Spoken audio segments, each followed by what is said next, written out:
Welcome to Tactical Talk. This is Zain. Today the topic of our show is the National Action Plan and its challenges inside of Pakistan. Today the guest of our show is the former head of Pakistan's National Counter-Terrorism Authority, Nacta, Khawaja Khalid Farooq. We will be discussing the National Action Plan and its challenges that we face inside of Pakistan. Welcome to our show, Khawaja Khalid Farooq. This is Zain Khan. It's a pleasure to have you on Tactical Talk. Thank you. Let's get to the first question. What is the background of the National Action Plan? Why was it established? The National Action Plan, in fact, was launched in early 2015. As you must be knowing that there was an attack on Army Public School at Peshawar on December 16th, 2014. Then it was realized and naturally pushed by the Army High Command that there is a high time that we should chalk out a national strategy and prepare a proper plan to tackle this counter-terrorism push in Pakistan and meet other challenges. So in that background, the government then took all the parties on board, and these national action plans were framed. And there were 20 points in that National Action Plan which were highlighted as objective or target to be achieved. So that is actually the background. Prior to that, incidents of terrorism had been happening in Pakistan, and there was cyclical movement in those terrorist attacks in Pakistan after 2001 when we joined war on terror. So initially it was not that much a serious problem for us, but later on it started, the incident of terrorism in Pakistan started rising after 2004, and it reached its peak after 2007, 8 and 9. So obviously, and it still is going on, these terrorist incidents, but there have been highs and lows. And because in this background, this National Action Plan was required, and it was discussed, and it was agreed to by all the political parties in Pakistan. And along with the army, the targets were set for the armed forces as well as for the political government and civil armed forces and other related departments in Pakistan. So behind this is the logic or background to this preparation of National Action Plan in Pakistan. Let's get to the second question. Could you please summarize and tell us its basic points? There were certain points which actually relate to the armed forces. However, some important salient features are that there was in fact, there have been death moratorium in Pakistan over all criminals. Because of when we joined the EU, we got special facilities from European Union. They objected to this death hanging, and because of that, their moratorium was temporarily placed, and all the criminals which had been awarded death punishment were not hanged. So that was the one first point, that this moratorium should be on death hanging should be withdrawn, and the criminals who are especially involved in terrorist activities and found convicted and as declared by the court of law, they should be hanged. So that moratorium, that was the first point, and then it started off, and about 160 or 70 persons who were involved or were awarded these sentences. Out of this, some of them, not a very large number, some of them were hanged by the government. The rest of the cases were actually pending either pending decision by the Supreme Court or mercy petitions pending before the President of Pakistan. But that was the first point. Secondly, special courts under the military, special courts were to be formed. Military court trial to be formed. That was agreed to, whether constitutional amendment was made, and for the 2 years, and after expiry of 2 years, again this has been further extended this year. that the special cases of terrorist incidents would be sent to these special military court, and but obviously those cases to be selected by the civilian government, and then those cases which were found fit or required to be tried under the military court, those were selected, and this is again still another 2 years extension has been made. Then we have had it was decided that no armed groups will be allowed in Pakistan. Then the anti-terrorism institution will be strengthened in Pakistan, and against action will be taken against literature, hate material, or newspapers and magazines which create support intolerance. Then we had this choking of financing of terrorism related funds, and assuring re-emergence of proscribed organizations to be banned, and then establishing a dedicated counter-terrorism force. And then again we had effective steps to be taken against religious persecution, and registration and regulation of religious seminaries, madrasas. Then we had this ban on glorification of terrorists and terrorist organizations. And then we were required to be administrative and development of FATA area, Federal Administrative Territory, and all networks of terrorists to be dismantled in Pakistan.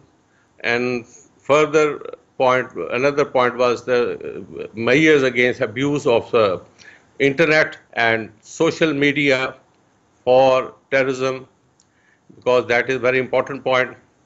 Then we had zero intolerance for militancy in Punjab. Then ongoing operation in Karachi was to be strengthened and continued. Balochistan government to be fully empowered to have dialogue with the militants or and all other stakeholders for reconciliation. Then 18th point was dealing firmly with sectarian terrorists, and 19th point was formulation of a comprehensive policy to deal with issue of Afghan refugees. Last point, revamping and reforming the criminal justice system. These were in brief, 20 points which were chalked out or highlighted or agreed to by different parties that action was to be taken on those points. Khawaja Khalid Farooq, you've just summarized the main points of the National Action Plan. How many points of the National Action Plan has the government been able to successfully implement? Generally, I would say that action has been taken on almost all the points, but with the different intensity. As far as the army is concerned, the points relating to the armed forces, by and large, they were fully implemented. And in the wake of that, this campaign against the terrorists, we understand that first the operation was launched against the terrorists in North Waziristan as well. Earlier, it was started against in South Waziristan, but later on, this North Waziristan, because of its complexity and difficulty, it was pended. But again, now after this, the CN, the operation, full-fledged operation was launched, and terrorists from those hiding in the North Waziristan, they were flushed out, either captured, killed, or they managed to run away. So as far as the army is concerned, I would say they played their role quite successfully.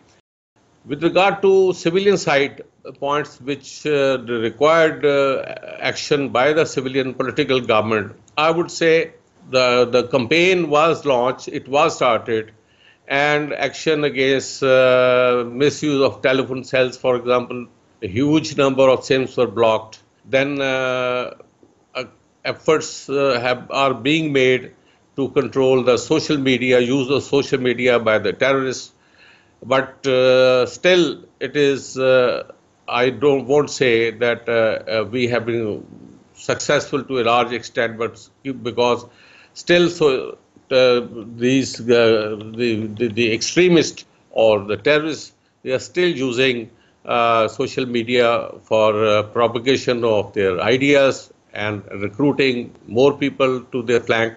So that problem is there, but you understand that so it's quite difficult to manage social media in this age of information explosion, and the methods utilized. Still, I think we are trying our best to control it, but still, a lot has to be done in this regard. Nacta was to play a very important role in that. Again, in that regard, I would say not much efforts were made because all these efforts, but I feel personally, as per the law of National Counterterrorism Authority Act, which was passed in 2013, the Prime Minister is the head of the Board of Governors. This Board of Governors includes all the important ministries, officers, institutions which are involved in anti-terrorism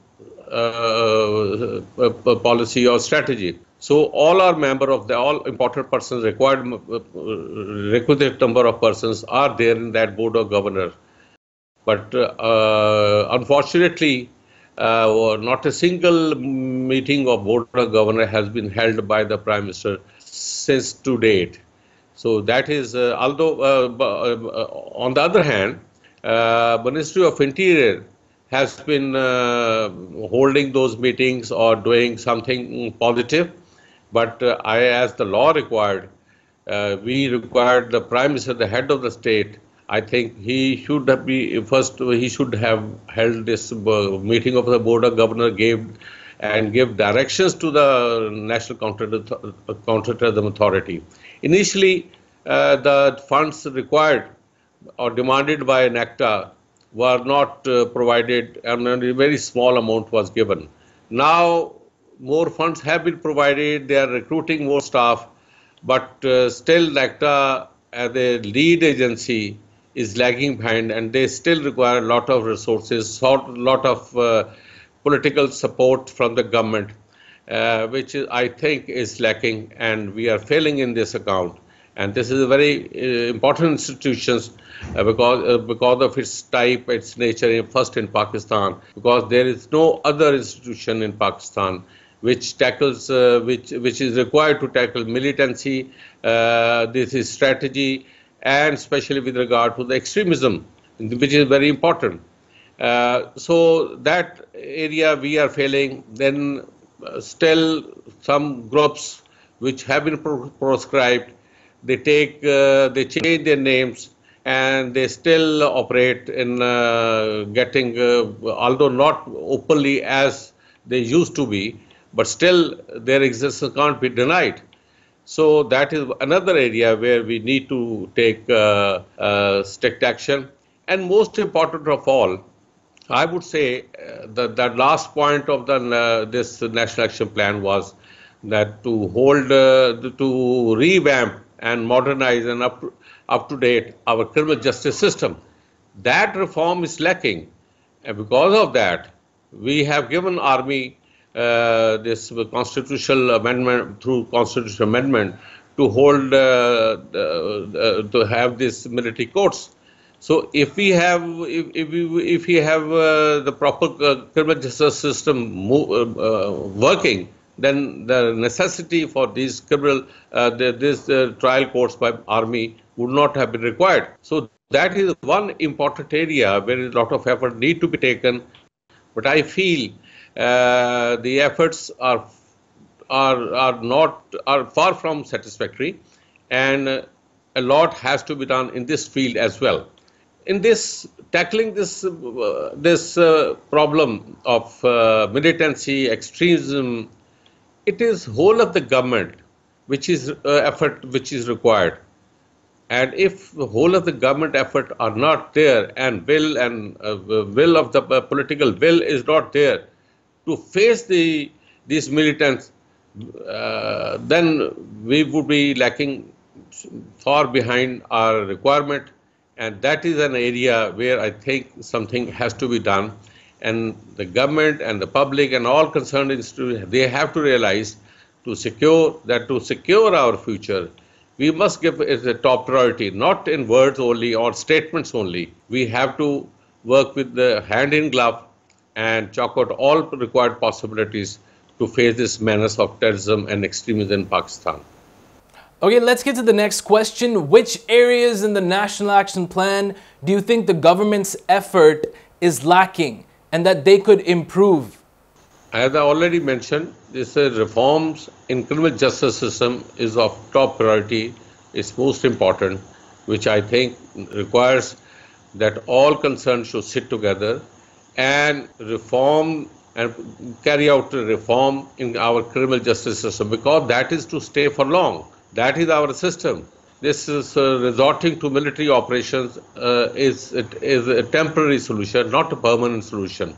And then building up Nacta on sound footing, providing all the resources, giving all the political support it requires by the Prime Minister, head of the state, I think that would be required. Then in addition to that, we should not tolerate any type of non-state actors or any organization dealing or spreading hatred against any ethnic or sectarian or political group. So that has to be, there should be zero tolerance for all those groups, and without any favor, without any discrimination. These are the areas I would say. Then obviously one can keep on listing many factors, but we have to work together. We have to pool our resources, intelligence resources, because these things, this terrorist problem, it cannot be resolved unless you put whole of your energy and soul, and all stakeholders, they get together and agree. The problem is about who is terrorist and who is not terrorist. We have different opinion about that, and politically some parties do not support some of the measures government should take. So that is another thing. But once you go to a national level reconciliation and carve out a strategy, then the rest of the problem can be sorted out. So that is the position that the political government has to take a lead and act from the front, not sitting behind the army, army or military or armed forces shield. So there, I think these political governments, they should take the lead, strike out, and they shouldn't bother and risk or be afraid of taking action against those militant organizations.